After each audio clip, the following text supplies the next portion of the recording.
med dig, og prøve at få dig til at forstå, at I skal kunne have det godt sammen herinde, for vi alle sammen skal have det godt sammen herinde. Nemlig, fordi jeg har sagt det til ham. Men hør her! Tror du nej, prøv lige at høre. Tror du virkelig, hvis du ikke havde sagt til Danny, at han skulle snakke med mig, tror du, han ikke aldrig ville tage snakke med mig? Ikke eftersom du opfører dig for ham. Jeg opfører mig, som det passer mig. Og hvis Danny havde ikke lyst til at snakke med mig, hvis Danny havde ikke lyst til at snakke med mig, er jeg dum at høre på? Du er rigtig dum at høre på. Nej! Hvad fanden du? Hvad fanden er det for noget? Den er så... Jeg taster dig, du der. Stop! Gør det der igen! Stop! Hvad? Stop! Hvad sker der? Hvad fanden sker der? Syg i hovedet! Hun skal fandme ikke stå der og kalde mig dum. Det skal du ikke. Ja, jeg er syg i hovedet, hvis du kalder efter det. Stop! Hvis du prøver igen... Stop! Hvis du prøver igen, jeg smadrer fjeset på dig. Og det er min fucking...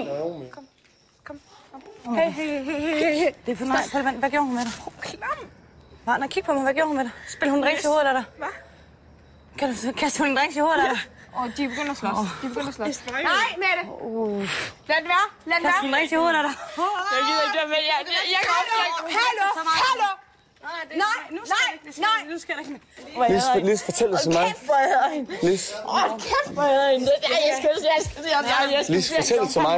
Hold kæft, hvor jeg hedder hende.